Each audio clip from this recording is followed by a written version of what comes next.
About your role in this customized learning environment?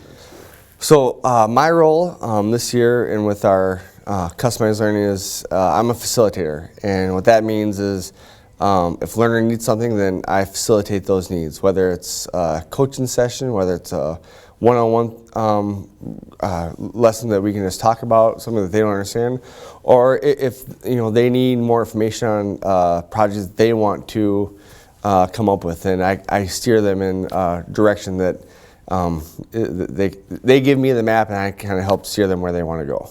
Mm-hmm. Now, your part of your role also is the focus on the technology side of things? Yes.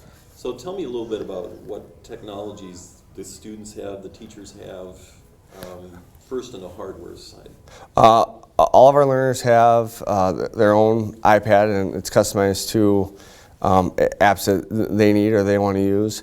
And then all the facilitators have their laptop and an iPad as well, so if they want to work along with the learner, they can make a project and display that up on the board to kind of give a how-to on how to create something. Mm-hmm.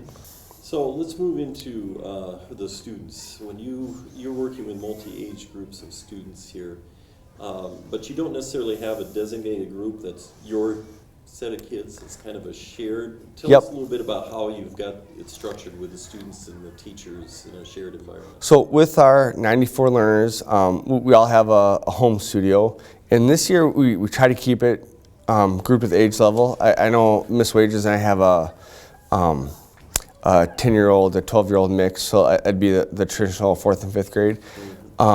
So like we've mixed those this year, and I think next year we're looking to have a multi-age homeroom, because that's just a gathering area for the morning and the end of the day. And then during our morning times when we have our reading and math blocks, and that's based off, reading is based off of choice, because each facilitator has a different lesson a week, whether this week we have poetry, biographies, mystery, and historical fiction. So learners just pick which room they want to go to for that week, and then we have a forward rotation. And then math is really all over the place. It's, learners are moving at their own pace through our math continuum. And right now I have maybe 15 to 18 learners in my studios for fraction, and it ranges from the traditional 3rd grade through our traditional 5th grade learners. Mm-hmm. And when a 3rd grade learner gets done with his measurement topics for those standards, then they move to the next part of the continuum. And then in the afternoon, the afternoon's tough because we're trying to figure out how to break down the walls with science and social studies, because with social studies standards, I have so many. I'm the traditional 5th grade teacher last year, so that's kind of my wheelhouse. So in the afternoon, I have most of the olders for science and social studies. So the afternoon is kind of age level base, and we're trying to break those walls down to try and give more voice and choice in science, or try to find a multi-age project to incorporate more of a customized learning. So describe how your role has changed. You talked about you were traditional 5th before. How is your role as a teacher? How does it look different now than in the past? The past 9 years I've been teaching, one of my big things was, this is the Mr. Muth show and I'm the star, because I would be standing up in front of the room and be teaching the whole time, and with my theater background, that was like my stage. So I was putting on a show, and I don't do that anymore. Now I'm more of a stage manager, where I'm helping the show go, and they're the stars. So really, my role has changed because I'm not the center of attention anymore. It's the learners, and they should be, because it's their education. Mm-hmm. And it's been really cool to see how much they take ownership of their learning. Once they're given the reins, they'll take whatever you give them. So if you give them voice and choice, and they come up with an idea on what they want to do and how they want to show it, it's my job to find the standards that connects to that, and say, all right, this is what you're showing me mastery on, but it's what they want to do. So it's been really cool to see that flip and that transition.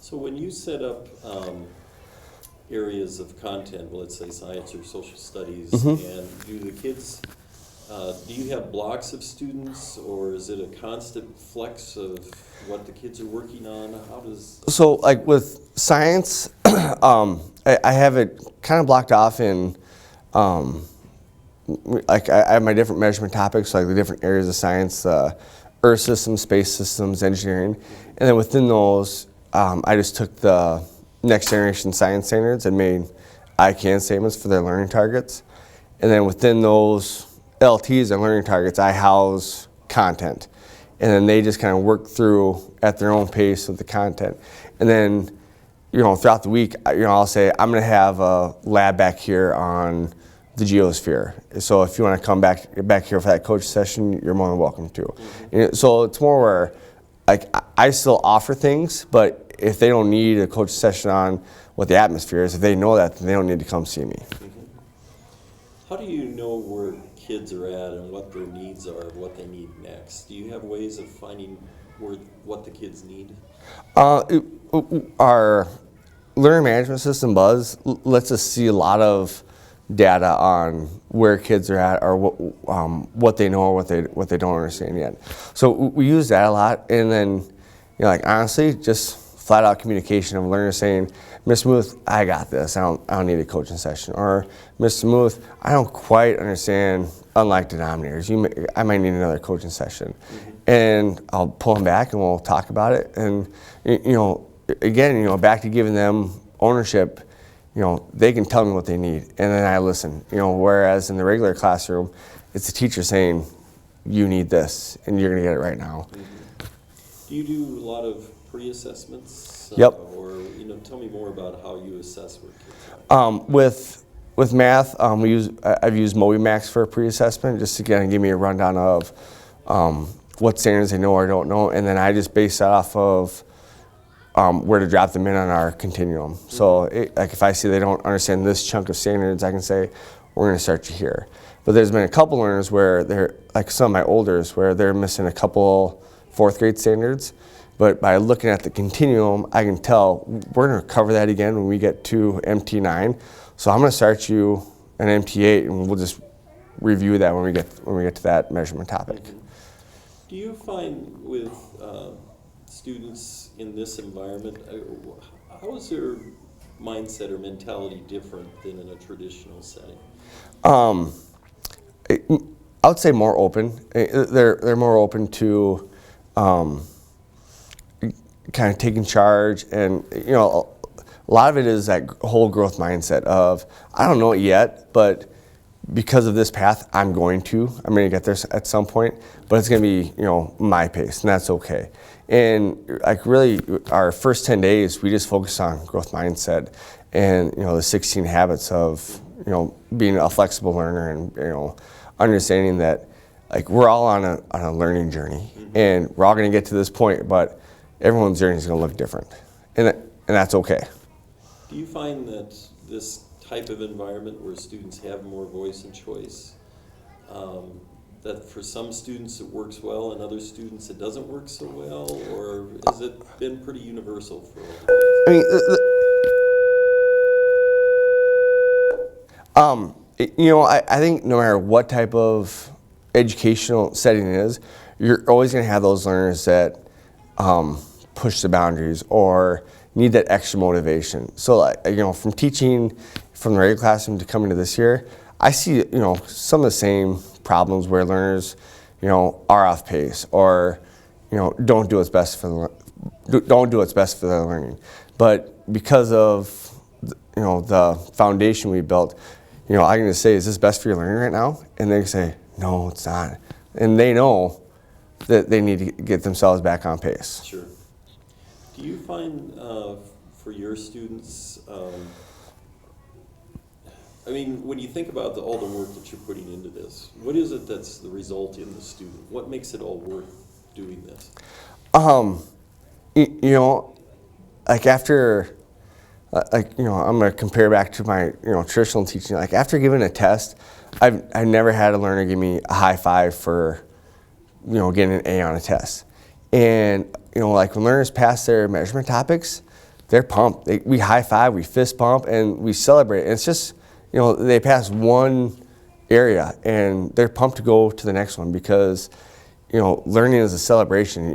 Once you get something, that's awesome, and it's their learning, so they're celebrating what they did. And so it's been fun to see, how they celebrate when they understand something. Or like this week, I'm teaching poetry, and a learner came up and said, "Miss Muth, I wrote poetry last night at my house." So they're taking learning opportunities at home, and they're excited about, extending their learning outside of my class, outside of my studio. Tell me more about the collaboration that you have with your colleagues. How is that different than what it's been in the past? Well, like I know with math, because of the continuum, some students may get, bunched up in one studio and they may need to move to another studio. And it's that flexibility that we have between facilitators that we can do that, where Mrs. Wagers, said, "Mr. Muth, I have a group of learners that, are stuck on MP12. Can they come see you for a coaching session?" Because, we all teach differently. So, we have that ability to, share the learners if someone's stuck. And it's okay if if learners can't learn it from me, they can learn it from another facilitator that we have down here. And so, excuse me, it's like that's been nice, like having the flexibility between facilitators to move learners where we need them, based off of what they need. But then, like just like I've never taught anyone younger than 5th grade. So being able to collaborate with Ms. Gottlieb on, is this best for littles? And, like we bounce ideas off of each other daily. So that's been kind of fun to do. Okay. Is there anything that you wish we would have talked about here that you wanted to tell us about customized learning? I don't know. I mean, it's a lot of work. It's been a lot of work, but, like the book studies and the workshops and the curriculum building, and it's been a lot of time, but it's been worth it. And I'm excited. Like I already know that we're not at the perfect spot. We're not finished yet, and I know there's more work to do, and I'm excited for that.